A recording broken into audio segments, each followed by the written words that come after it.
Piratas del Caribe tuvo una de las trilogías más entretenidas de la historia del cine de acción y fantasía. Una historia sólida que maravilló a muchos a lo largo de sus 3 entregas. Pero luego a Disney se le ocurrió la brillante idea de sacar 2 películas más, que definitivamente la enterraron. En este video vamos a revisar ciertos momentos de esta franquicia y vamos a repasar qué pasó con esta saga a lo largo de sus películas, sobre todo las 2 últimas que poco a poco le llevó a la ruina. Así que sin más dilación, hoy te traigo 20 errores que arruinaron la saga de Piratas del Caribe. Este tema fue sugerido por Adonis Arias, Androstano536, Isaac y Daniel. Así que si quieres aparecer en un próximo video de esta sección, deja en los comentarios qué película o saga te gustaría que analicemos. Espero te guste este video y si es así, deja tu like y compártelo con tus amigos. También si te gusta ver películas en tus plataformas favoritas a una gran velocidad y sin interrupciones, te recomiendo NordVPN. Este servicio te permitirá tener acceso a catálogos de otros países en determinadas plataformas, siempre y cuando seas un usuario registrado, además de proveer una conexión rápida y sobre todo segura. Ve al enlace que te dejo en la descripción de este video para obtener una promoción exclusiva. Con esto podrás empezar a ver tus películas favoritas de la mejor manera posible. Con eso dicho, ahora sí comenzamos. 1. El origen de la brújula de Jack. En esta ocasión vamos a ir desde adelante para atrás, porque en las últimas películas está lo más destacado de la decadencia de esta saga. En esta quinta entrega nos cuentan que la brújula de Jack, un artefacto con cierta relevancia en esta saga, fue heredado por un antiguo capitán suyo, así intentando darle un significado más relevante para la construcción del personaje de Jack. Y esto no hubiese sido tanto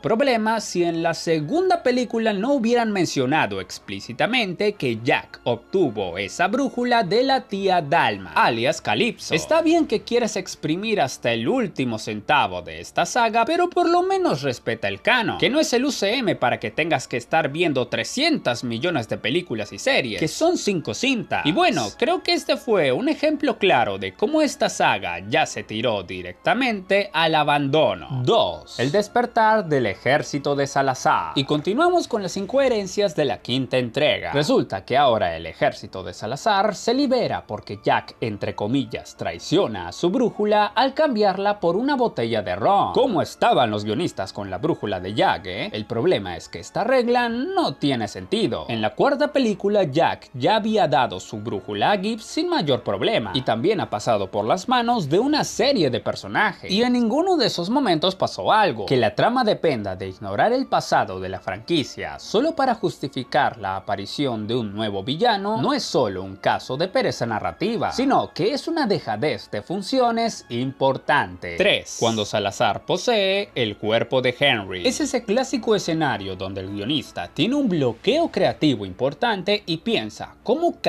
hago que esta historia avance? Ya sé que el pirata fantasma posee el cuerpo del mini protagonista. Una decisión que seguro traerá consecuencias terribles para Salazar. Ah, no, ya se separó del cuerpo. O sea que solo fue otro recurso, ya ni siquiera sé si llamarlo así, para que la historia siga su curso. Sinceramente, este me pareció uno de los puntos más surrealistas de la saga. Primero porque nunca habíamos visto algo así, y sobre todo porque se pudo haber planteado muchísimo mejor, pero simplemente quedó como un as bajo la manga, algo mediocre. 4. La quinta película es un remake de las primeras entregas, pero mal hecho. El problema más grande de La venganza de Salazar es que, en el fondo, no es una secuela, sino un remake mal ejecutado de la primera trilogía. Intentaron replicar la fórmula exacta, pero con personajes que se sienten como copias mal hechas. Henry Turner es un intento de su padre sin el mismo peso emocional, y Karine Smith ocupa el lugar de Elizabeth Swann, pero sin esa evolución orgánica que vimos antes. Además que, personalmente, esta pareja me parece insufrible. No tienen ni la mitad ni un tercio del carisma que tenía la pareja original. Incluso la trama de esta película es un reciclado constante. Un capitán maldito que busca venganza, un objeto místico que hay que buscar, y un Jack Sparrow que pasó de ser un genio excéntrico a un alivio cómico que solo sobrevive por suerte. Un síntoma que denota que la productora productora se quedó sin ideas y que esta saga estaba en picada. 5. El tridente de Poseidón. Otro momento en que la saga se tiró completamente al abandono. El tridente de Poseidón es el ejemplo perfecto de un recurso desesperado para justificar una quinta película que nadie pidió. Ahora de la nada nos dicen que existe este artefacto capaz de romper todas las maldiciones del mar. Y mi pregunta es, ¿por qué nadie lo mencionó antes? La verdad es porque no existía. Es un Deus ex machina de manual que nunca fue mencionado en las 4 primeras películas y que se siente metido con calzador solo para darle un cierre fácil a las tramas que ellos mismos no sabían cómo resolver. Inventarse un objeto tan poderoso de un momento a otro no es expandir el universo o algo así, es admitir que te quedaste sin ideas y que necesitas un recurso desesperado para que la historia pueda avanzar. 6. Que Karina sea la hija de Barbossa. El sacrificio de Barbossa al final de la quinta película fue uno de los momentos más emotivos de la saga, dando un cierre genial al personaje. Pero el hecho que Karina sea la hija de Barbossa se siente como algo sacado de la manga, justamente para buscar ese momento. No se siente orgánico, es algo artificial que demuestra de nuevo que no sabían cómo hacer que la historia avance. Y también demuestra lo poco preparada que estaba la dirección de esta saga. Fue un intento algo desesperado de replicar la dinámica entre Will y su padre, pero sin la construcción que hubo en las 3 primeras películas. Pero tú, ¿qué opinas de este punto? 7. El regreso de Davy Jones. Por si no fuera suficiente con arruinar la trama de la quinta película, ahora tenemos que hablar de su escena postcrédito. En un intento desesperado por generar cierto hype, nos insinúan el regreso de Davy Jones. Este es el más claro ejemplo de no saber cómo dejar en paz a un personaje que ya tuvo un cierre perfecto. En este punto, traer de vuelta al mejor villano de la saga no es un homenaje, sino un reciclaje puro y duro. Es admitir que son incapaces de crear una nueva amenaza que le llegue a los talones y que prefieren profanar el final de la tercera entrega con tal de asegurar una sexta película. 8. El personaje de Salazar. Este personaje es un copia y pega de Davy Jones, un capitán de barco maldito que busca venganza contra Jack Sparrow. Pero en lo que falla es que no tiene el trasfondo tan interesante que sí tenía el capitán del holandés errante. Y cabe aclarar que aquí el problema no es Javier Bardem, que es un grandísimo actor. El problema viene con el planteamiento del personaje, un tipo de antagonista que ya habíamos visto y que sinceramente no generaba ningún interés. Sin dudas, una completa desilusión. 9. El personaje de Barba Negra. Ahora pasamos con la cuarta película. Y pues si nos quejábamos de Salazar, es que aquí tenemos al peor villano de esta saga. Veníamos de un antagonista grandioso como Davy Jones, un personaje complejo y con un trasfondo que regía cada una de sus decisiones. Pero en la cuarta entrega nos dieron a Barba Negra, un villano plano que es malo porque sí, dicho por él mismo. Es un antagonista genérico que solo sirve como fuerza opositora. Y aquí, de nuevo, no culpo al gran Ian McShane, que hace lo mejor que puede con lo que tiene, sino a un guión que empezó a hundirse al no saber construir una amenaza a la altura de su predecesor. Aquí podemos ver una de las primeras piedras que edificaron la caída de esta saga. 10. La relación entre el clérigo y la sirena. Otro intento de repetir la dinámica entre William y Elizabeth. Una relación súper forzada, que no se termina de entender bien, porque en teoría las sirenas buscan enamorar a los piratas para luego comérselos. Pero cuando supuestamente matan al clérigo, ella ni se inmuta. Pero cuando ve que está vivo, ahí sí que suelta la lágrima. Es una cosa que se siente medio metido con calzador y que resulta muy conveniente para la trama, porque justamente es el personaje de la sirena quien le da los cálices a Jack para poder salvar a Angélica. ¿Cómo sabía que los cálices estaban en el agua? ¿Cómo sabía el clérigo que ella volvería? Pues nadie lo sabe. Es un arco argumental que se pudieron haber ahorrado, igual que las últimas 2 películas, y que solo sirve para confirmar que en Disney se quedaron sin ideas y empezaron a llenar minutos con tramas que no llevaban a ningún lado. 11. Angélica como hija de Barba Negra. Al conocer al personaje de Angélica, una de las primeras cosas que le dice a Jack es que le ha hecho creer a Barba Negra que ella es su hija, pero en realidad no lo es, lo cual termina siendo falso porque en realidad sí que lo es. Mientras nos quedamos con cara de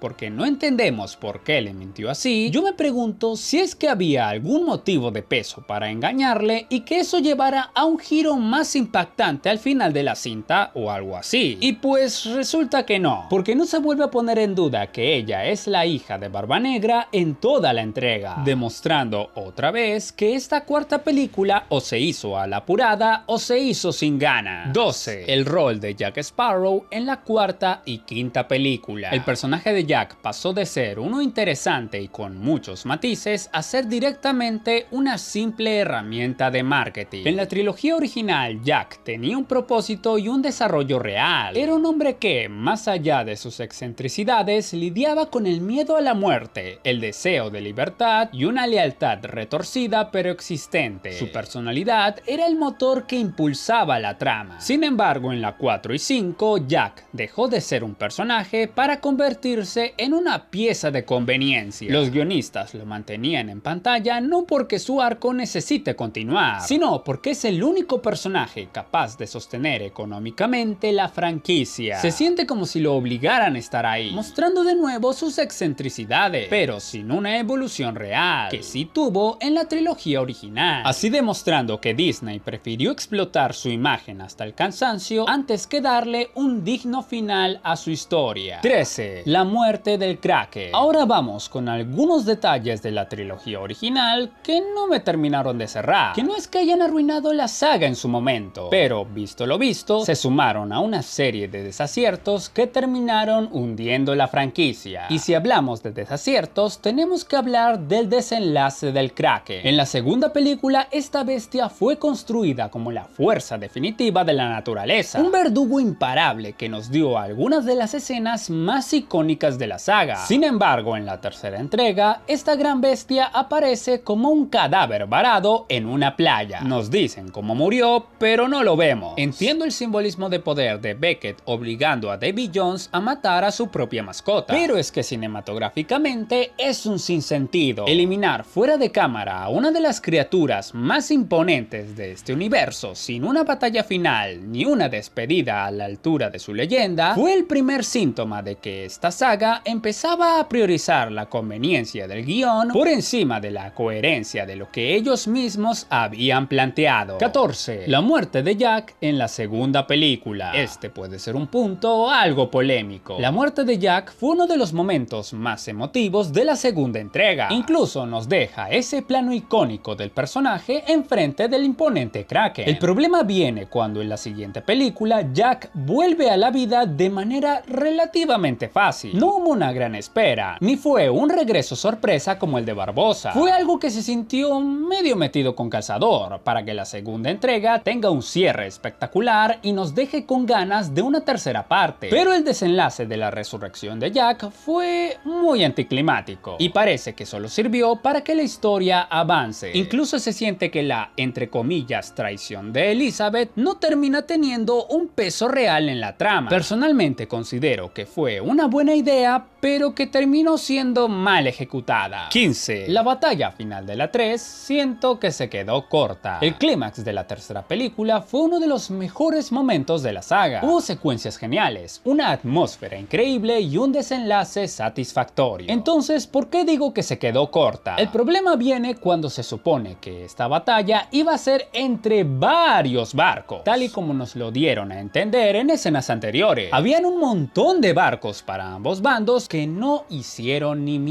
La batalla final se da entre el Perla Negra y el holandés, pero los otros no hacen nada. Y a pesar de eso, igual al final los ves ahí, celebrando como si hubieran librado la batalla de sus vidas. Es como el meme ese donde dicen, lo estás haciendo muy bien, y le responden, lo estoy haciendo todo. Igualito. Sinceramente, creo que pudo haber sido mucho más esta secuencia final. Encima, cuando destruyen el barco de Beckett, el tipo se olvida de que tiene un maldito ejército a sus espaldas y procede a morir con estilo. Un momento que más que épico me resultó cómico, aunque hay que admitir que en temas de fotografía les quedó un plano espectacular. 16. Haber improvisado las historias luego de la tercera película. Ya hablando desde un panorama más general con respecto a la saga, el causante principal de todo este declive fue la falta de una hoja de ruta. La trilogía original funcionó porque, a pesar o gracias a sus excentricidades, tenía un rumbo claro. Pero a partir de la cuarta entrega se nota a leguas que Disney empezó a improvisar sobre la marcha. No había una visión clara de a dónde tenía que ir la historia, solo una necesidad comercial de mantener la marca a flote. Tanto así que la cuarta entrega es la más irrelevante de toda la franquicia. Y bueno, como ya mencionamos, la 5 es una especie de remake. Cuando una saga de esta magnitud deja de planificar sus historias, esto se convierte en cualquier cosa. Piratas del Caribe pasó de ser una epopeya marítima a ser una serie de capítulos sueltos que rezan para que el carisma de Johnny Depp sea suficiente para tapar los agujeros de guión. Sinceramente, una verdadera desilusión. 17. El personaje de Gibbs. Dios santo, ¿cómo arruinaron a este personaje? En la trilogía original, Gibbs no solo era el primer oficial, era la mano derecha de Jack Sparrow, el único hombre capaz de jugarse el cuello por él sin pedir nada a cambio. Pero a partir de la cuarta película, los guionistas decidieron cambiar eso y lo convirtieron en un mercenario más del montón, haciendo que Gibbs traicione a Jack en más de una ocasión, así tirando por la borda la esencia del personaje. Sinceramente, una completa decepción cómo terminaron tratando a este personaje. 18. No haber terminado la saga en la tercera película. Creo que este es el error que resume bien todo. Piratas del Caribe en el fin del mundo era el cierre perfecto para esta saga. Tenía todo lo que una conclusión épica necesita: el sacrificio de Will, la redención de Jack Sparrow y un cierre genial que nos dejaba a todos satisfechos. Una trilogía original que, si bien tenía algunas cosas que mejorar, es una obra redonda, pero al estirarla con una cuarta y quinta entrega solo por la plata, terminó hundiendo la saga. Es como la frase de Harvey Dent en Batman, el Caballero de la Noche: o mueres siendo un héroe o vives lo suficiente para convertirte en villano. Piratas del Caribe no necesitaba más mapas, ni más tridentes, ni más villanos reciclados. Necesitaba que la dejaran descansar como la joya del cine de aventuras que siempre fue. 19. Los planes a futuro. Otro punto que hace notar que no existe un plan por parte de la productora con esta saga es que al principio estaba planeada que la siguiente entrega iba a ser una continuación de la quinta. Luego vieron que a nadie le gustó la idea, pero después cambiaron de versión y ahora se supone que será un reboot, pero que de todas maneras iba a incluir a Johnny Depp de vuelta. Eso claro, si el actor quiere volver a trabajar con ellos, pero bueno, esta es la prueba definitiva de que esta saga ya debió terminar hace mucho, porque o a menos que tengan un plan bien estructurado para darle sentido a la historia y a los personajes, o lo mejor es directamente que no hagan nada. 20. Finalmente, como ya es costumbre, tenemos el top 5 de cosas más fumadas de la saga de Piratas del Caribe, mejor conocida como la sección. Y eso que lo hice sin una gota de ron. 5. Cuando Jack se salva unas 500 veces de morir en la guillotina y no le pasa nada. Y eso que lo hice sin una gota de ron. 4. Cuando Salazar poseyó el cuerpo de Henry como si fuera lo más normal del mundo, a pesar de que nadie en la saga había podido hacer eso antes de esta quinta película. Y eso que lo hice sin una gota de ron. 3. Cuando nos dicen que David Jones vuelve en el final de la quinta película, a pesar de que el tipo se murió 2 veces. Y eso que lo hice sin una gota de ron. 2. Cuando se zurran en el origen de la brújula de Jack, contradiciendo el canon de la saga. Y eso que lo hice sin una gota de ron. Y por último, la cosa más fumada de este top es cuando Beckett decide morir épicamente, ignorando por completo que tiene un maldito ejército de barcos a sus espaldas, que simplemente terminan estando de adorno. Y eso que lo hice sin una gota de ron. Pero déjame en los comentarios para ti, ¿cuál fue el momento más fumado de esta saga? Y bueno, estos fueron 20 errores que arruinaron la saga de Piratas del Caribe. Ahora, quiero que me comentes, ¿cuál crees que fue el peor error que tuvo esta saga? ¿Qué opinas de estas películas? Déjame saberlo todo en los comentarios. Aquí te dejo un video que seguro no te defraudará. No olvides dejar tu like y suscribirte para que me apoyes a seguir haciendo este tipo de contenido. Compártelo con tus amigos para que sepan 20 errores que arruinaron la saga de Piratas del Caribe. Espero que les haya gustado. No olviden suscribirse y hasta la próxima.